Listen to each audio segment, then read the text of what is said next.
People like you shouldn't be serving real Americans.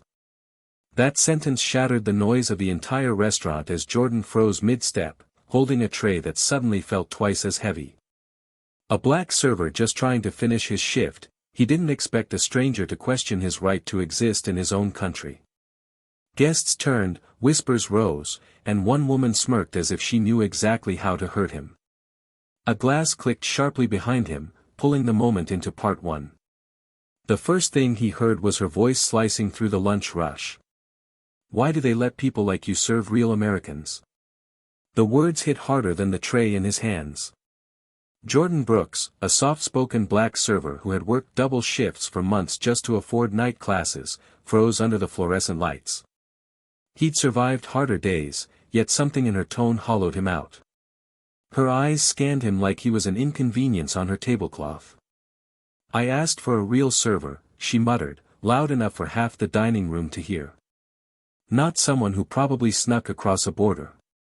Jordan steadied his breath, whispering, "Ma'am, may I get you anything else?" His voice wavered, but his posture didn't. Behind him, a handful of guests paused mid-bite.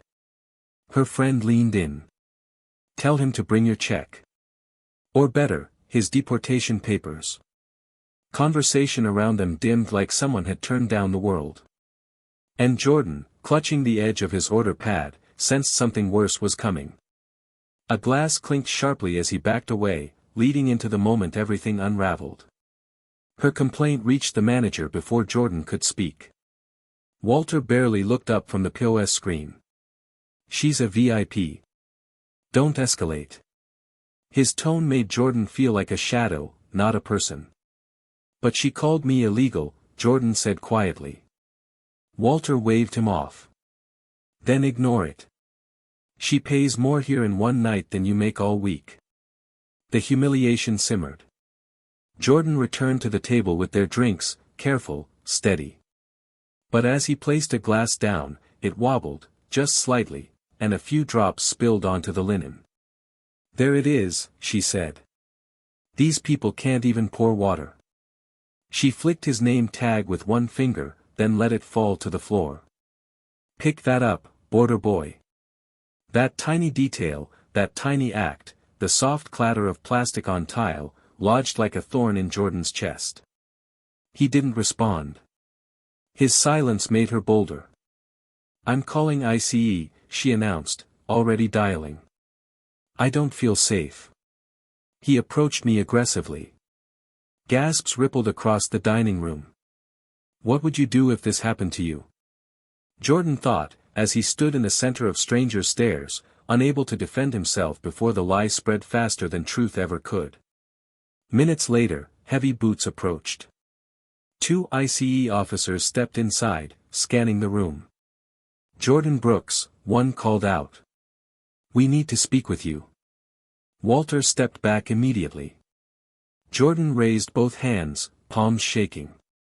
"I'm a U.S. citizen. Documents can be faked," the officer replied. "You're coming with us for verification." They cuffed him as the restaurant fell into suffocating silence, broken only by the whir of someone's phone camera recording everything. They brought him to a small holding office behind the restaurant, lit by a buzzing overhead bulb. His wrists ached. His throat tightened. "She said you threatened her," the officer repeated. "And she provided a detailed statement." "That's impossible," Jordan whispered. "I never touched her." The officer shrugged. "We have to act on credible reports." The phrase credible reports cracked something inside him. This was the bottom, the moment he understood how quickly a lie could swallow a man whole. His ID, birth certificate photo, and social security card lay on the table, dismissed with the same flick she used on his name tag. Then a knock. Firm. Intentional. A younger server burst in, phone trembling in her hand. "Sir, you need to see this." Someone live-streamed everything. The officer tapped the screen. The video showed the Karen mocking him, insulting him, calling ICE, fabricating the threat. Comment sections exploded. And in the corner of the clip, clearly visible, Jordan never even moved toward her. Outside the holding room, voices grew louder. Someone important had arrived. A senior ICE supervisor stepped into the room. His expression was carved from stone. "Release him," he ordered. "Now." The officer hesitated. But the report. The report was a lie. And making a false immigration claim is a federal offense. The supervisor turned to Jordan.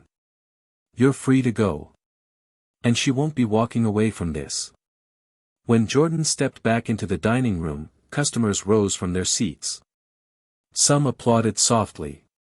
Others simply watched, ashamed they hadn't spoken sooner. The Karen stood at the door, pale. "You people always play the victim," she muttered.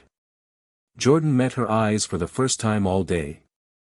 "No," he said quietly. "I'm done being your target."